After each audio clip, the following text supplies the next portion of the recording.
Today on Nova Legends podcast, I have Woodgrove basketball coach Costa Papasteriou. Get Got the it. record? Yeah, you got it. Yeah, who's joined me? His Woodgrove team's off to a hot 9-2 start. Great performance in the Lake Braddock Holiday Tournament. Coach, nice to meet you. Thanks for doing this. Thank you for having me. Really appreciate it. Oh, of course. This is a great time for high school basketball. I was at the Yorktown McLean game last night. Yeah. And they won with a half-court shot. And just one of my favorite players too, because he's a soccer player. My son's a soccer player, and just an amazing environment. I love this time of year. Are you enjoying this this early season run you're having? Yeah, I think, it's funny. This time of the year is when you want to start playing your best basketball, I feel like. Now as district play starting, you've kind of had an opportunity to figure out who your team is, what type of pieces you have. As you mentioned, we just finished up the Lake Braddock tournament, and we wanted to go there and challenge ourselves. I think we were the only 4A team in that tournament. So everybody else was either private 5A or 6A. So we got to test ourselves a little bit, and I like the fact that guys are stepping up. Different, you're finding different pieces, different things that you can work with your team. And it doesn't surprise me that we're seeing close games and half court shots. I saw the shot from last night. That was a crazy ending. No, it was crazy. Well, Coach, I want to get back to your team in the season, but quickly, you're a Penn State grad. Where did you play your basketball? So I'm more a student of the game than I'm a player. I'll tell you that. I grew up in Great Falls, McLean area. Oh, okay, you're a local guy. Yep, local guy. So I played, youth league, Great Falls, select, AAU with the local teams, and then I was a 4-year player at Langley. Coach Travis Hess was my coach. Okay. Yeah, so I was part. I think I was part of like his earlier regime there when he had first gotten the job, because I got there in 2008. So it was funny. I was watching his interview with you, and I was like, oh my gosh, he lost all his hair. Coach used to have hair back then. Now he's got a long beard. So I haven't got a chance to talk to him yet, but I'd love to reach out to him. But anyway, yeah, I was that lanky, skinny, frail kid at Langley that shot corner threes and never played defense. So I love the game, but I always had aspirations to coach. Well, first of all, where did you learn from Coach Hess? What did you learn from him? So the one thing that I really admired from Coach Hess was I thought he was a great X's and O's guy, but he was also such a good motivator. He got the most out of his guys. And he did a good job of creating a culture and identity at Langley. And that was something that I carried with, me over to Woodgrove. I wanted to create my own culture, my own identity, but I've taken a lot of how Hess, taught us, and that hard-nosed mentality. And I wanted to, take it over into my own programs, or even when I was coaching JV and freshmen at Stonebridge, where I started coaching high school basketball. That was something that I really wanted to, emphasize on. So yeah, he was tough, but he was awesome. Well, you said you coached at Stonebridge, but I understand that you're close friends with Tony Bentley, and obviously we have a mutual close friend of Mike Desmond. Did you ever work for Coach Bentley, or are you just friends with him? So I'm just friends with him. I met Coach Bentley through Coach Desmond, actually. Okay. I met Coach Desmond about 3 years ago. It's a very interesting relationship I have with Coach Desmond, actually. So when I was first at Stonebridge, I was a volunteer assistant. That was on varsity. That was my first ever experience coaching. And we were playing South Lakes that year. So I went to go scout South Lakes, and I've seen a lot of games, but I've never seen a team defend that way before. And I went to Coach Desmond, and Coach Desmond, he has a certain look to him. He's kind of scary to go up to, right? So I'm 24, 25, and I go up to him like, hey, Coach, great game. How do you get your guys to defend that way? And from that moment, we hit it off. And we've been great friends ever since. He's been a massive mentor to me, one of my biggest supporters. He's actually even come out to some practices of mine to help us out. So he's been an integral part of my coaching journey. But I met Coach Bentley, Coach Dobson, actually through Coach Desmond, because we played in the Wakefield Fall League the last 2 years to prepare us for our season. And yeah, those are relationships that I'm carrying forward. I mean, those guys are legends in the game. Well, you're a young guy, so how did you go from unpaid volunteer at Stonebridge to the head job at Woodgrove? Yeah, so I fast tracked, to be honest with you. I got lucky. I started as a volunteer. Then my second year, I was a freshman coach, and then that team went undefeated. My second year, so the head coach, Coach Flyn at Stonebridge, he was like, "Hey, why don't you just move up with them to JV?" And I was like, "All right, I'll give it a shot." I believe that might have been the COVID year when I was coaching them during JV season, and we were lucky enough to win the state championship that year. So that was a nice resume booster for me. So I said, you know what? Let me just see if I can apply to some schools, see what happened. Woodgrove appealed to me the most because it was a school that was perennially struggling, and I wanted to test myself and see if I could rebuild the program.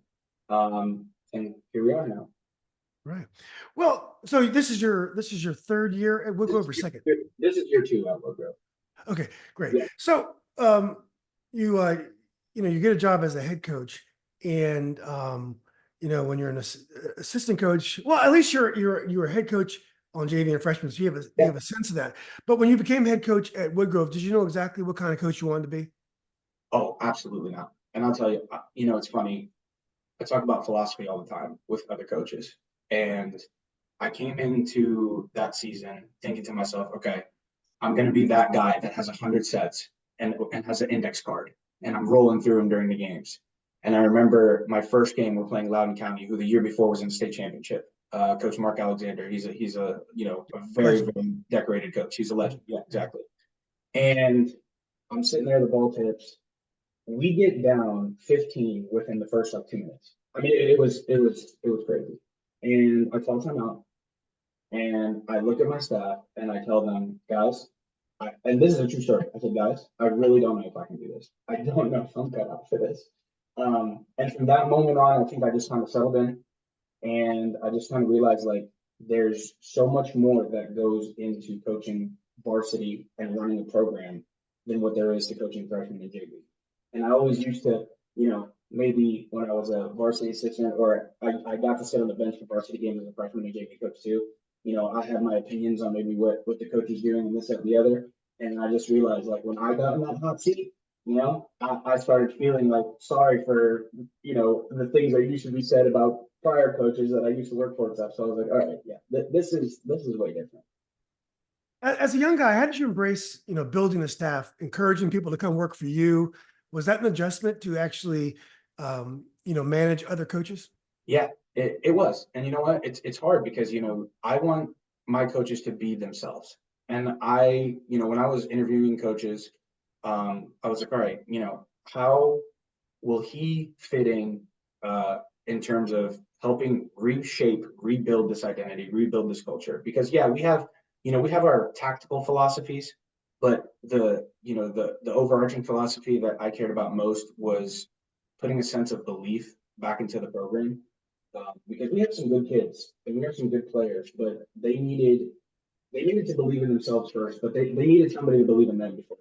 And when I was putting the staff together, I needed some hard nosed guys, but I also needed guys who had good basketball IQ, but also wanted the challenge of helping rebuild the program.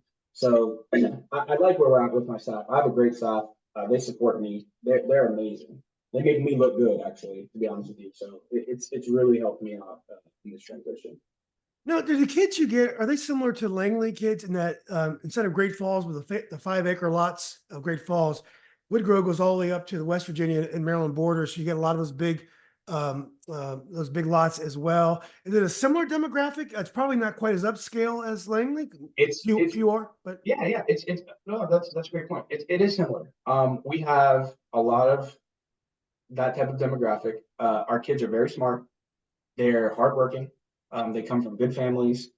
So it's the challenge is sometimes with them is like, okay, these kids have everything at their fingertips. So what can I do to motivate them to take that their game or their attitude to that next level? Because they're all overachievers.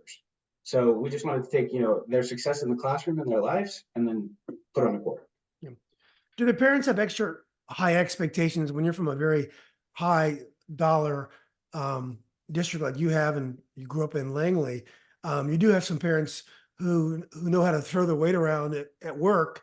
And I mean, obviously, they're trying to be team players within the program, but sometimes they want their own kid to play more. Do you find pressures from such like kind of high flying type of parents? Yeah. So I'm glad you mentioned that because this is something that I talk about with a lot of other coaches, and just to kind of get a grasp on how they handle stuff. And I tell Desmond every day. I'm like, hey, dealing with this, or Coach Bentley, Coach Dobson, they've seen these things. So I'm like trying to bounce ideas off of it. I will say last year, because I was new and we were rebuilding, I didn't catch as much I don't know if I want to use the word problem, but opinions from parents. I kind of find now that when you start winning, everybody has something to say because they want a piece in it. And I get that. And you know what? I'm all for, constructive criticisms. I'm all for opinions. I'm all for hearing people out. Um, I am human first before a coach. So sometimes when I hear the naysayers, it does get to me a little bit. But I just try to channel that and, do my best to do what's right by the team. At the end of the day, we're trying to win games, but I'm trying to do what's best for the kids. And I don't really, I don't take what I hear from outside or parents or whatever and let it influence my decisions on the court. But yeah, the expectations are definitely there, but it keeps me grounded, but also keeps me motivated because I'm like, okay, you know what, you want to say this, fine, I'll just prove you wrong. So my kids have also kind of adopted that mentality too. Is there ever a factor that kids have long bus rides or long drives to school, like Langley, unlike Stonebridge, unlike Riverside, where most of the Yeah. kids live 2 miles away from the school? You got kids that have a half-hour commute, maybe even more. Is that a factor when you're coaching? Yeah, I'd say it is. I mean, look, I live in Great Falls, so for me to go down to the school, take the bus back up when we're playing, like we just played Dominion the other night, which is right by my house. So, for the kids, we have kids that live in Lovettsville, kids that live in Berryville, different Hamilton, they have commutes to get to Woodgrove. So what we do to like kind of help them with that is we practice right after school. It just makes it easier because they just go right from class right to the court, then they can go home. But yeah, that's one thing that I had to get used to too. I put so many miles in the car. I was like, oh my goodness, I mean the gas, I'm like, geez, but it's worth it. It's worth it. Yeah. What about the culture of Loudoun County compared to Fairfax County? Like, so when I was refereeing in the early '90s, there were 4 schools in Loudoun County. There was Lowden Valley, there was Loudoun County, there was Parkview, and there's Broad Run. Potomac Falls, I think, was built in the late '90s, maybe. But anyway, there was 4 schools. Now you have, I guess, 21, 22 high schools. Has Loudoun County built up a culture of basketball, or is it still evolving? Do you find, like, when you grew up in the Langley McLean rivalry, Langley Yorktown rivalry, Langley sometimes South Lakes rivalry, do you have that kind of culture built up in Loudoun County yet? So I'll say this. I think it just depends on the area of Loudoun in which you're in. When I was at Stonebridge, for example, the rivalry games that we had, it was the Battle of the Burn with Broad Run, but that rivalry never really felt, like a Langley McLean rivalry per se. I'll say this, being part of the Langley McLean rivalry, like that was my perception of what a rivalry should be like. When we went and played Lowden Valley last year for the first, and that was my first time ever in that gym. I was like, wow, okay, this is a rivalry.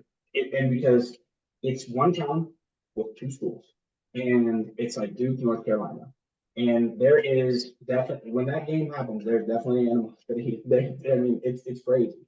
But I'll say, just I think Loudoun County basketball is improving. I think the quality of player is improving. People will, when we go play out in other areas, go, oh, they're soft. They're not physical. They can't play with us. And that was something that I took personally, especially coming from the Fairfax County School. So I wanted to kind of instill that type of physical play in us and just kind of have that hard nosed grit to us. But I'm starting to see schools evolve. They're Potomac Falls. They play hard every single year.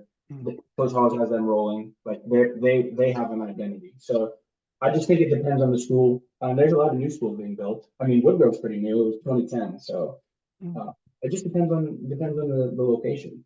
Yeah, you mentioned class 4, playing class 5. Lake Brack, you played class 6 schools. Yeah. Does that, and I'm probably play some class 3 schools as well. Does that make a big difference when you're playing schools with different classifications? Because in Fairfax County, it doesn't happen very often. Usually, most of the schools are the same classification. But when you're out in Loudoun and Clark and Fauquier County, you have schools with different classifications. Is that a factor? Definitely. Because you know what? It doesn't matter. I'll say this: good basketball is good basketball. It doesn't matter what class you're in. So if you're a good team, you're a good team. When I was making the schedule this year, I wanted to get as many class 5 and class 6 games before we started our district play in class 4. And I wanted all of them to be on the road. We've only played 2 home games so far this year. So I will say, like, and for Lake Braddock in particular, you go class 5, class 6, but then we had to see Flyn Hill, and that was a totally different animal. So, I feel like when you play those teams, it prepares you even more for what's to come. But all teams, each class kind of has a different style of basketball too. So it's definitely challenging, but I think it's good to get a little taste of everything before you really get into district play. Well, you mentioned Loudoun Valley, the rivalry, and I guess you guys are probably 3 or 4 miles apart. But you both are in Purcellville. I guess you guys are kind of north of Purcellville. Is that I didn't even realize you guys are in different districts, which seems kind of strange to me. But is that a much different demographic, kind of south of Purcellville, north of Purcellville? No, they're not really. They're right down the street from us. I mean, Right. it's just one road that separates us. So I don't even know how that's zoned, to be honest with you. I Mhm. mean, because the town is so small, but we're a little bit up north, higher in the mountain than they are. They're down in the town. But yeah, the way that they split the districts up, that was an adjustment for me too, because I came from the Potomac district when I was at Stonebridge, and we knew the 6 teams that were in it. Now there's, I think, four or five teams in each district. There's the Dulles district and then ours.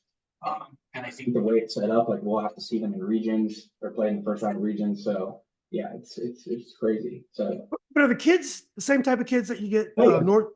yeah, same type of kids. Same type of And, kids? and it's funny because all the kids that play for me get along with all the kids that play for them.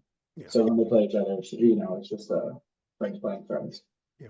Well, how about your progression? Last year, you guys were 8-14 in Mhm. your first year of coaching, and that had been the same record as the year before. So you're taking a team that you needed to that you had to turn around, which you have. It's 92. What's been the biggest change in your guys' success this season? I'd say there's a lot of factors. For me personally, it was having a full off season with the team because when I got the job last year, I got it a little late into the spring, summer months, and then we were kind of putting pieces together, trying to figure out who we were, what we had. I had a couple seniors from the teams in the years prior, but these kids that I have this year really just bought into what I'm preaching. Um, they want to prove. I actually said this in an interview that I did with Local Sports, one of our first 4 games. The guy asked me, he's like, what is most special about your team? And I told him, we have 11 guys who do not care who scores, who do not care who has success, who do not care what it takes to win. They will just do it. And if you ask all of them, what's your goal this year? They don't say, I want to be first team or I want to have this many points or I want to do this. They just say, I want to win. And that has translated into practice. That has translated in the way that they carry themselves on the court, off the court, in the classroom. These guys are playing to prove to each other in the locker room that they have what it takes, not for anybody else. And I think that's the coolest thing because I've been around a lot of coaches. I've listened to different philosophies. I've been to some clinics, and I've heard a lot of coaches say, once you finally get to have a player-led team, you will realize how beautiful the thing it is. And I have 5 or 6 seniors this year who truly are team captains, lead the team, and make sure that everybody falls in line with what we need to do. Yeah, So let's hear about some of the seniors. yeah. So we have quite a few. I'll start with our point guard, Jack Hill. He is our engine. That kid, we list him at 5'11" with shoes and double socks, but he's probably, a little shorter. He'll get mad at me if I said that, but sorry. You were going to talk about a kid that's a gym rat. That kid works harder than almost anybody that we have on the team. And we have some hard workers. So he's our point guard. He runs us. We have Colin Fuller. He is a shooter. He just went off for 24 the other night against Briarwoods, 27 against Osborne. When he gets hot, he gets hot. He's a great shooter, great kid. He's really improved his game. We have Joey Marcheski. He is he started the season at a 6-man. He comes off the bench, but we just put him in the starting lineup last game. He's one of those kids who comes off the bench, gives us energy. He's 11 points per game kid. Tall, lanky, gets deflections, really active on defense. We have Steve Richards. He's very similar to Joey. Great shooter, tall, about 6'4" kid. He's lanky, has bought into the defense. Jimmy Marsh, 6'6". So we have a pretty big team. We're pretty big across the board. He's 6'6". I'd say our most improved player. Last year, this kid barely played. And that was kind of a knucklehead move by me, actually. Should have played him more. But he's come in and he had a great offseason. We went to that Virginia Live, actually, at St. James. We played in that. And he shined. I was like, he might have been our best player. So he's a really good baseball player, too. So he was not going to play. So I had to, kind of beg him to come back, and it's paid off for him. So I'm really happy for him. And then we've got other guys, Corey Suddich, Luke Jenkins. Those are also seniors. Those are new guys that come off the bench for us, who are just, they're willing to do anything and everything for the team. We got some young pieces too. Jimmy Marsh has a brother, Dave Marsh. He's 6'7". He's a junior. That's a name to watch. He's rapidly improving every single day. He's a double kid in his sleep. He's our anchor, down low. So yeah, we got pieces. We have some sophomores. We have some kids who, we have a good basis to build on. And then I can't forget our first team district player of the year, right? We had Kenny Seacrest. He was a 3-year varsity player.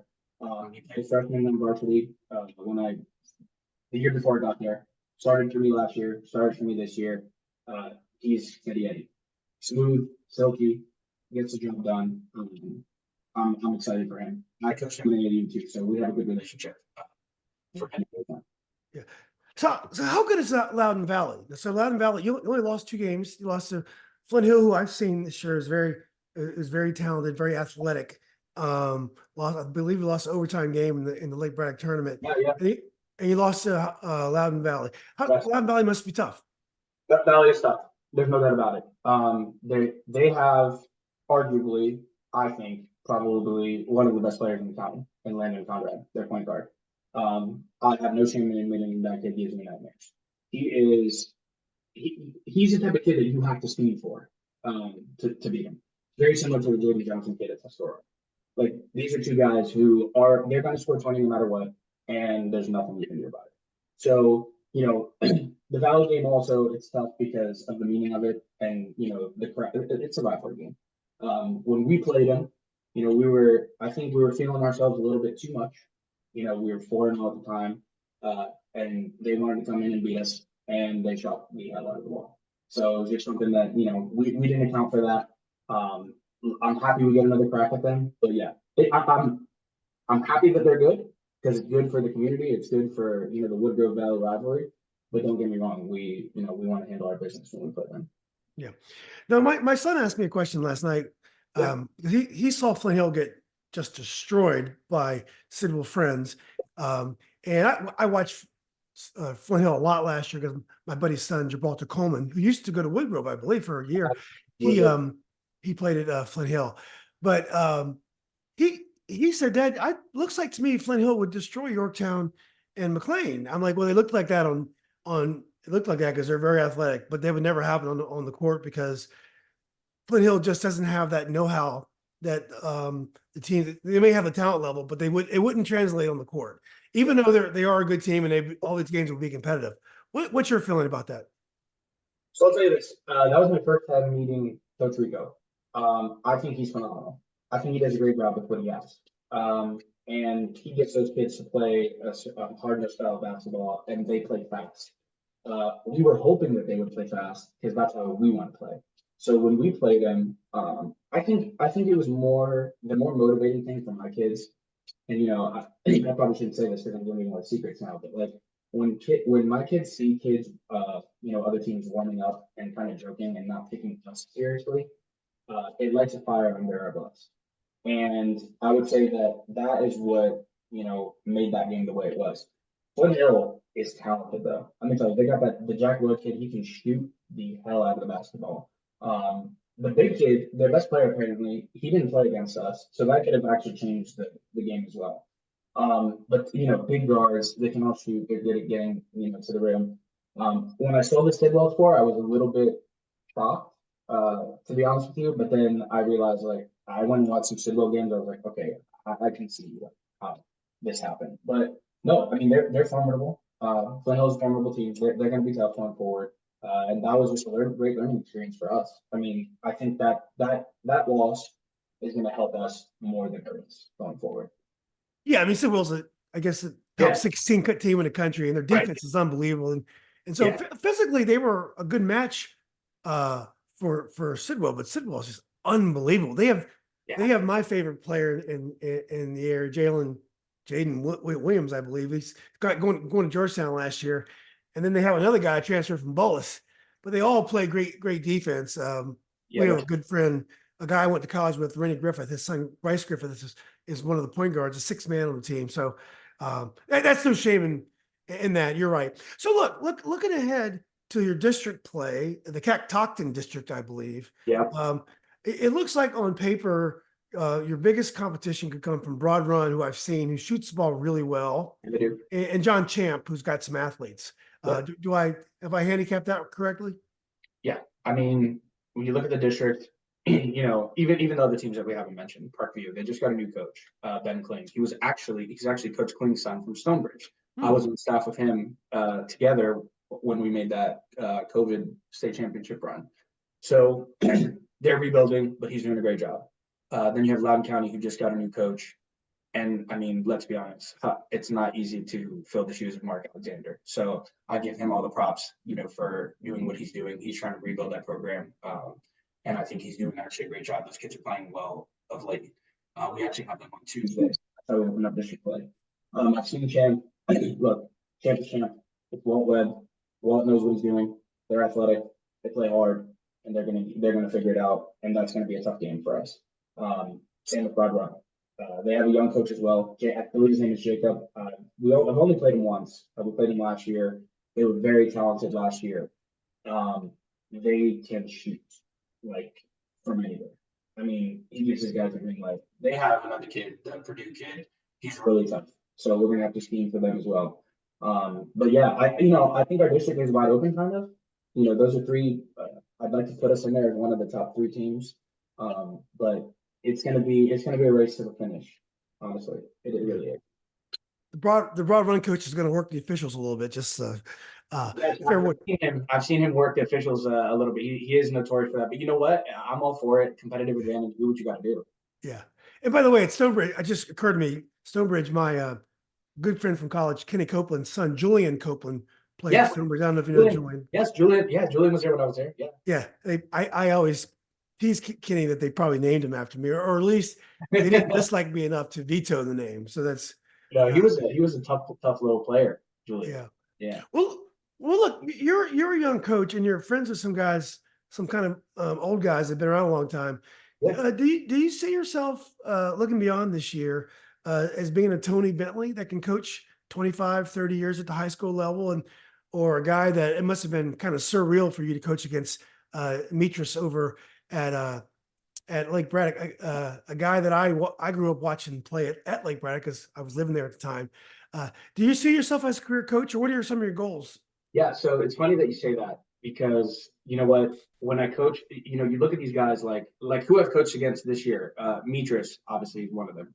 Brian Nelson, who was a Robinson coach for a very long time. He's a head coach at Independence now. He was on Hess's staff when I was there. So coach against him. Dermia Osborne. Yeah. So you're talking about guys who have been in the game doing this for a long time and who have had success doing it. When we played Lake Braddock, I have gone and watched Lake Braddock play many times because some of the things that Beatrice does are insane to others, like putting two guys on the ball, when other teams inbound and pressing. And I'm like, what is he doing? But the 5 in, 5 out. And I had to pinch myself in that game because I realized, okay, I'm such a fan of this guy. He's such a legend. Now I have to coach against him. Are you kidding me? So it was one of those things for me that was like, yeah. But honestly, to answer your question, yeah, I love Woodgrove. I love the community. I have the best admin support. I have a great principal. I've been embraced there and I really appreciate that. And I'd love to be there for as long as I possibly can.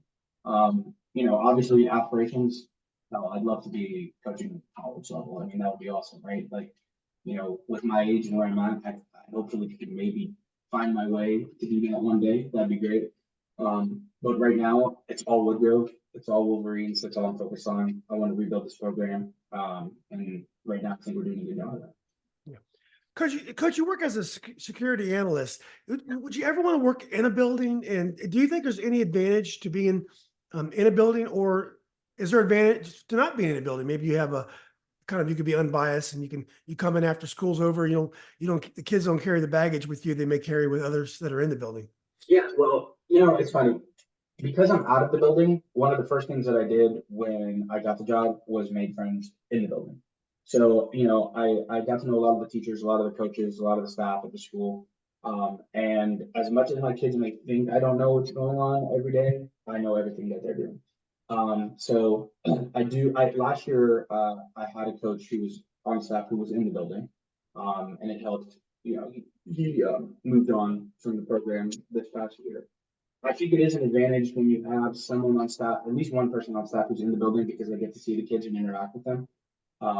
But it's kind of cool to be out of the building too, because I get to see them, in their element when they're at school when I get there, but then when we're not together or when we are together outside of the school, they kind of act a little differently. So it has its pros and cons. But I'm definitely very involved with them, even though I'm not physically in there. Yeah. Well, last question, Coach. I know my pal Dustin Alinga. I know he lives out Yeah. there in Purcellville. Do you ever get Dustin in the gym? And he's one of my favorite players in the history of Northern Virginia.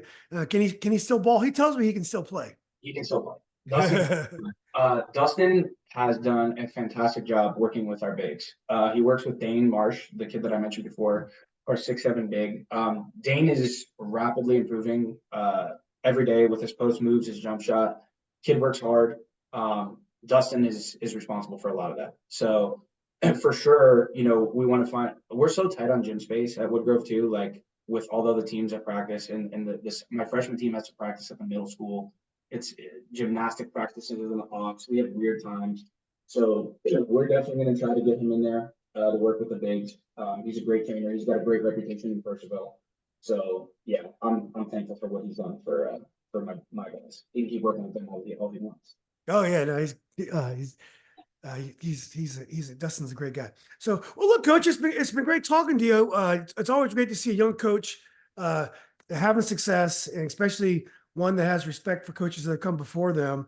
It kind of carries on our great culture, and it's also great to see some of the Fairfax County guys like yourself, and we mentioned Dustin and some of the other guys we talked about that are taking shop out here, and we're showing these boys out here how to play basketball. But anyway, look, this has been great. I almost came to the Briar Woods game the other night. I just didn't. I ended up going to another game that day. But I'll definitely, since we're close by, I'll definitely be popping the gym and checking you guys out really soon. Awesome, please do. We'll save a special spot for you, no doubt. Yeah. I'll give you a little heads up before I get there. But anyway, thanks again for talking to me on a Saturday. Congratulations and best of luck for the rest of the season. Thank you for having me. Appreciate it. Yeah, enjoy it, Coach. Take care. Yeah. Yep. Bye-bye.